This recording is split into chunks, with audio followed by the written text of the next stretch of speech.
মালয়েশিয়ায় যাওয়ার জন্য আমাদেরকে আশ্বাস দিয়েছে এই মাসে না ওই মাসে, ওই মাসে না ওই মাসে। এখন পর্যন্ত কোনো সুরাতাল পাই নাই। প্রধান উপদেষ্টার বাসভবনের সামনে মানববন্ধনের ঘোষণা দেব। আমরা মরার জন্য প্রস্তুত। ভেঙে দাও, গুড়িয়ে দাও, ভেঙে দাও, গুড়িয়ে দাও। সিন্ডিকেটের কালো হাত, হয়তো মোদের বিদেশ নাও, হয়তো মোদের টাকা দাও, হয়তো মোদের বিদেশ নাও। মালয়েশিয়ায় যাওয়ার জন্য সবাই আশ্বস্ত ছিলাম। আমরা রিক্রুটিং এজেন্সির মাধ্যমে একজনের 4 থেকে 5 লাখ, 5 থেকে 6 লাখ করে টাকা দিয়েছি। কিন্তু আমরা 31শে মে যখন বন্ধ হওয়ার পরে আমরা আর যেতে পারলাম না। না যাওয়ার পরে আমাদেরকে বারবার আমাদেরকে আশ্বাস দিয়েছে এই মাসে না ওই মাসে, ওই মাসে না ওই মাসে। সর্বশেষ একটা আশ্বাস পেলাম ডিসেম্বরের 1 তারিখে চালু হবে। পরবর্তীতে জানতে পারলাম যে এটা ডিসেম্বরে হচ্ছে না, ডিসেম্বরের 31 তারিখ চালু হবে। জানুয়ারির 31 তারিখ পর্যন্ত তারা শ্রমিক নেবে, কিন্তু তাও আমরা ব্যর্থ। এখন পর্যন্ত কোনো সুরাতাল পাই নাই। তাই আমরা এখানে এসেছি, আজকে কর্মসূচি দিয়েছি, মানববন্ধন করেছি। আমাদের দেশের যারা অভিভাবক তাদের কাছে এটা জানান দেওয়ার জন্য।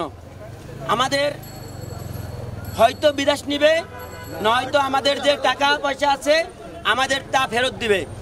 যদি না দেয় আমরা যে আন্দোলন করতেছি এই আন্দোলন এখানেই সীমাবদ্ধ থাকবে না। আমরা আগামী সপ্তাহে যে কোনো দিন আমাদের মাননীয় উপদেষ্টা এবং প্রবাসী কল্যাণ উপদেষ্টা আসিফ নজরুল স্যার এদের মাধ্যমে বিশাল একটা কর্মসূচি দেব। আমরা একটা কর্মসূচি দেব প্রধান উপদেষ্টার বাসভবনের সামনে মানববন্ধনের ঘোষণা দেব। সেই তারপরও যদি না হয় তারপরে আমরা অমরণ কর্মসূচি দেব। আমরা মরার জন্য প্রস্তুত। আমরা আর এই বৈষম্য নিয়ে বেঁচে থাকতে চাই না। আমরা যে বৈষম্যর বিরুদ্ধে আন্দোলন করে আমার ভাই শহীদ হয়েছে, যে সব বৈষম্যর বিরুদ্ধে আন্দোলন করে আমার হাজারো ভাই মৃত্যুবরণ করেছে, সেই বৈষম্যর শিকার এখন আমরা হচ্ছি।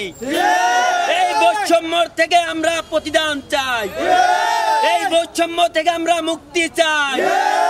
আজকে বৈষম্য বিরোধী আন্দোলনে শহীদ হয়েছেন আবু সাঈদ, সে আমার ভাই।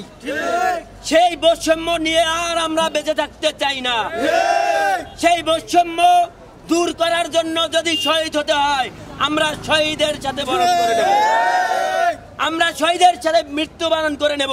তারপরও আমরা এই বৈষম্যর শিকার থেকে আমরা পরিত্রাণ চাই।